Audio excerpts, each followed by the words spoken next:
Hello বন্ধুরা, travel with সায়ন্তর আরও একটা নতুন ভিডিওতে আপনাদের স্বাগত। তো আগের ভিডিওতে আপনাদেরকে দেখেছিলাম ডাউকি, আর সবার শেষে ইন্দো বাংলাদেশ বর্ডার তামাবিল থেকে ভিডিওটা শেষ করে বলেছিলাম যে পরের ভিডিওতে আপনাদেরকে মেঘালয়ের হিডেন বিউটি দেখাবো। তো চলে এসেছি হিডেন বিউটি স্পটে। তো একাধিক হিডেন বিউটি এই ভিডিওতে আপনাদেরকে দেখাবো, ভিডিওটা স্কিপ করবেন না, পুরোটা দেখবেন। তো ফার্স্টে যেটা চলে এসেছি সেটা হলো তামাবিল থেকে প্রায় 1 ঘন্টা গাড়ি চালিয়ে, রাস্তা অসাধারণ, খুব সুন্দর প্রাকৃতিক দৃশ্য পেরিয়ে এসছি হলো ফার্স্ট ক্রাংসুরি ফলস।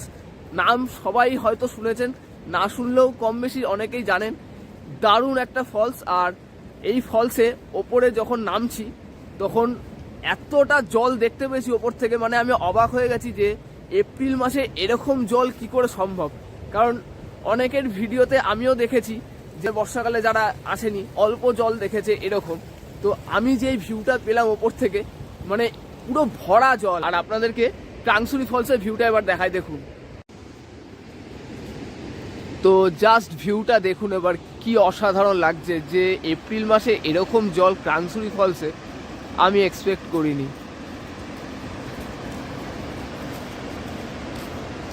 ভিউ পয়েন্টও আছে একটা এখান থেকে দেখার জন্য, দেখুন।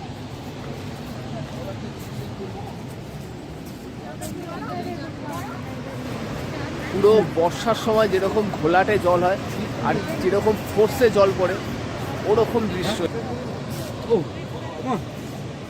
ভিউ পয়েন্ট থেকে আবার নিচের দিকে নামছি একদম ফলসের কাছে যাওয়ার জন্য।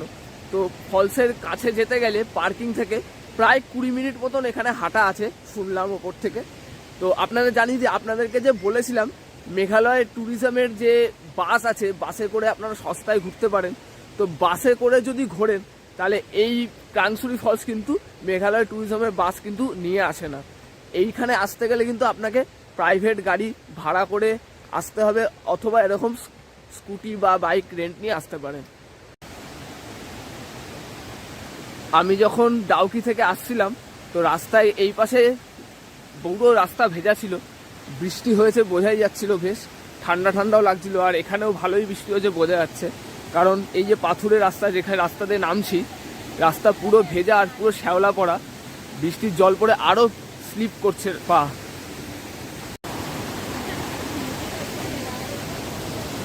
এখানে কিছু লোকাল ছেলেরা মাছ ধরছে, দেখুন। তো চলুন আবার ওপরের দিকে উঠতে হবে এবার।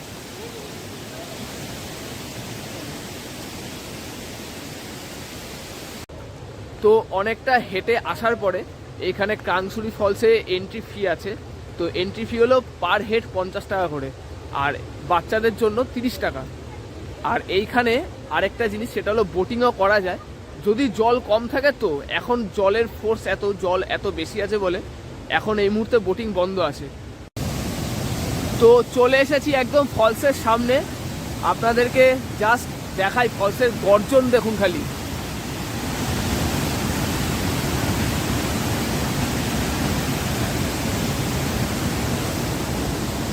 আর এই সামনে হলো বোট রাখা আছে, এখানে হলো বোটিং হয়, যেটা এখন বন্ধ আছে। এত বেশি জল আছে বলে বন্ধ রয়েছে বোটিং, জল কম থাকলে তখনই বোটিং হয়।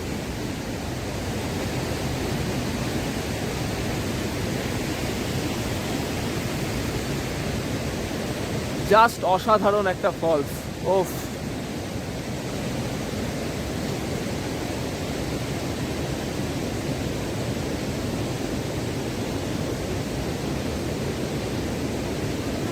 তো এইটা ওপর থেকে আপনাদেরকে ভিউটা দেখাচ্ছি।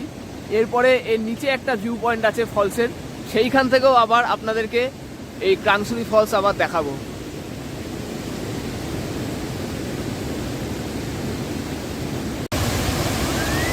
তো ওপরের ভিউ পয়েন্ট থেকে দেখার পরে এবার নিচের ভিউ পয়েন্ট থেকে দেখবো করে এসছি। আর এইখান থেকে জাস্ট ভিউটা একদম অসাধারণ বললেও কম বলা হবে। জাস্ট দেখুন আর ফিল করুন, ও ফাটাফাটি।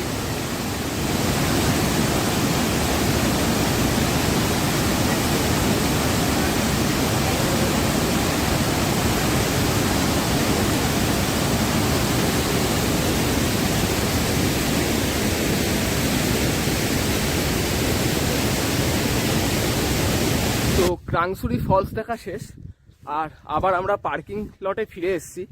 আর এইবার এইখান থেকে আরও একটা ফলসে যাব। ক্রাংসুরি যেহেতু এসেছি তাই এরপর কোন ফলসে যাব তো হয়তো আপনারা গেস করতে পারছেন। যাই হোক, তো দেখুন আপনারা এই ফলসটা চিনতে পারছেন কিনা।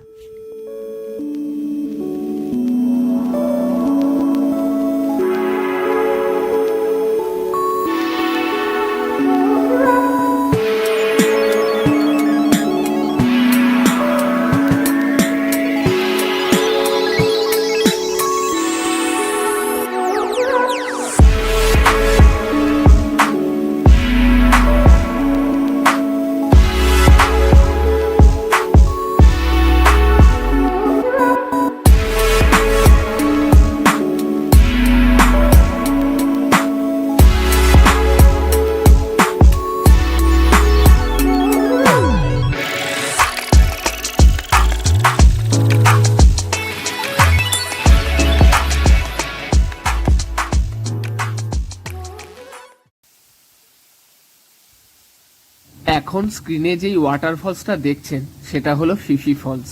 মেঘালয়ের সব থেকে সুন্দর কতগুলি ওয়াটারফলসের মধ্যে একটা, কিন্তু খুব কম ট্যুরিস্ট এই ওয়াটারফলসে ভিজিট করে। তার কারণ হলো দূরত্ব আর অফরোড। দুঃখের বিষয় এখন প্রায় সন্ধ্যে 6টা বাজে আর অন্ধকারও হয়ে এসেছে, তাই এই ফলসের একদম নিচে আর যাওয়া সম্ভব হবে না, কারণ অনেকটা নিচে নামতে হবে, আবার উঠেও আসতে হবে। আর মেন রোড থেকে এই ফলসের সামনে পর্যন্ত প্রায় 3 কিলোমিটার মতন রাস্তা একদম অফ রোড, খুব খারাপ রাস্তা। তো অন্ধকার হয়ে গেলে সেই রাস্তা পার করা খুব কঠিন, তাই এখনই আমরা আবার ফিরে যাব। তো এখান থেকে আবার ডাউকি ফেরত যেতে হবে, প্রায় 1.5 ঘন্টা লাগবে ফিফি ফলস থেকে ডাউকি যেতে, আর পুরো অন্ধকারের মধ্যেই এখন যেতে হবে। তো যাই হোক, কিছু করার নেই।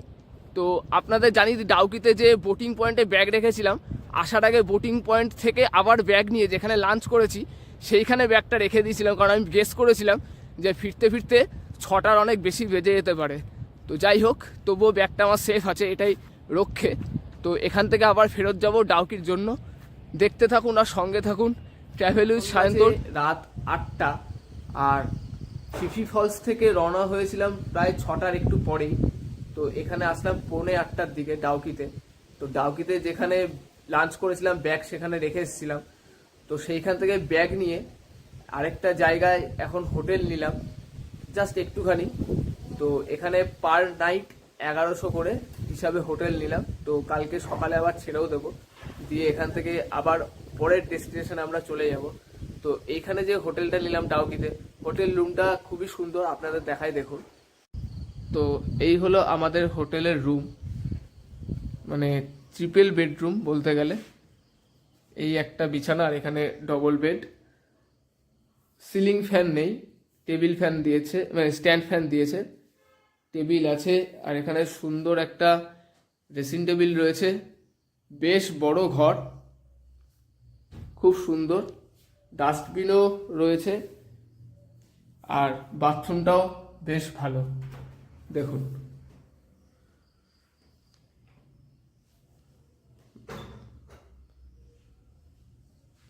এই হলো আমাদের ডাউকিতে হোটেল, যেটা 1100 টাকা পড়েছে আজকের জন্য। ক্রাংসুরি ফলস আর ফিফি ফলস দুটো ফলসই এই ডাউকি থেকে বেশ অনেকটা দূরে, মানে সময়টা খুবই কম পেয়েছি। ক্রাংসুরি ফলসে ভালো মতন ঘুরেছি, কোনো অভিযোগ নেই, কিন্তু ফিফি ফলসে মেন রোড থেকে ফিফি ফলসে পর্যন্ত যেতে রাস্তা প্রায় 3 কিলোমিটার মতন রাস্তা, পুরোটা অফ রোড। এত খারাপ রাস্তা যে কল্পনা করতে পারবেন না। গাড়ি মানে নিয়ে যাওয়া কতটা কঠিন, মানে আমি 2-3 বার প্রায় বলতে গেলে প্রায় পড়ে গেছিলাম একরকম গাড়ি থেকে। এতটা খারাপ রাস্তা, বিভৎস স্কিড করছে চাকা, আর পুরো মাটির রাস্তা জায়গায় জায়গায়, আর ছোট চাকা বলে স্কুটিতে, মানে খুবই ভয়ঙ্কর। আর দ্বিতীয়ত যেহেতু বৃষ্টিও হয়েছে, পুরো কাদা হয়ে রয়েছিল, আর মানে খুব বিভীষিকা। আর তার মধ্যে পৌঁছেছিও ফিফি ফলসে গিয়ে আমি প্রায় 6টার সময়, খুব বেশি হলে আমি 2 মিনিট ফিফি ফলসে কাটাতে পেরেছি, তাও ওপর থেকে ফলসটা দেখতে হলো। নিচে আমি যেতেই পারলাম না, মানে নিচে যদি আমি যেতাম তো উঠে আস্তে আস্তে ওখানেই অন্ধকার হয়ে যেত, আর ওই অফ রোডটা আমাকে অন্ধকারে কভার করতে হতো, যেটা বিশাল চাপ হয়ে যেত। তারপরে পুরো রাস্তা তো হাইওয়েতে আমি এসছি পুরো অন্ধকারে, সেটা নিয়ে কোনো সমস্যা হয়নি, কারণ রাস্তা খুবই ভালো ছিল। কিন্তু ফিফি ফলসটা আলটিমেট আমি সেরকমভাবে দেখতেই পারলাম না। এটা খুবই মানে খারাপ লাগছে এই মুহূর্তে, কারণ এত দূর গেলাম, এত কষ্ট করে গেলাম, কিন্তু আলটিমেট জাস্ট চোখের দেখা জাস্ট একটা দেখলাম, ওই আর কিছুই নয়। তো এখন আবার ওই হোটেলেই ব্যাগ নিতে গিয়ে রাতের ডিনারের জন্য চিকেন ফ্রাইড রাইস আর চিকেন চাউমিন বলে এসেছি। তো ফ্রেশ হয়ে এখান থেকে জাস্ট স্কুটিতে 1 মিনিট গিয়ে ডিনারটা সেরে এসে শুয়ে পড়বো। আজকের মতন এইটুকুই। তো আপাতত good night, good morning. Hello বন্ধুরা, আজকে মেঘালয় আমার 4র্থ দিন। তো কালকে রাত্রে আমরা ফিফি থেকে ঘুরে লাস্ট ডাউকিতে এসেছিলাম, আপনাদের হোটেল রুম দেখিয়েছি। তো এবার আমাদের হোটেলের চারপাশের জায়গাটা দেখাই। দেখুন, এই হলো আমাদের হোটেলের ব্যালকনি, পাশে খুব সুন্দর একটা মাঠ রয়েছে, আর এই যে মেন রোড যেটা ডাউকি থেকে তামাবিল বর্ডার যাচ্ছে। আর আমরা যেই হোটেলটায় আছি এখান থেকে বর্ডার জাস্ট 1/2 কিলোমিটার। খুব সুন্দর একটা জায়গা।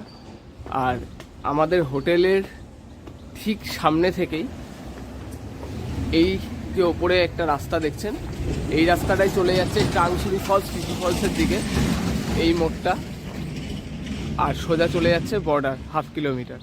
আর এই হলো আমাদের গেস্ট হাউস, যেটা হলো নিয়াংতি গেস্ট হাউস। তো এই ভিডিওতে আপনাদেরকে ফিফি ফলস আর ক্রাংসুরি ফলসটা দেখিয়েছি, যদিও ফিফিটা নিয়ে অনেকটা আক্ষেপ রয়েছে বলেছি।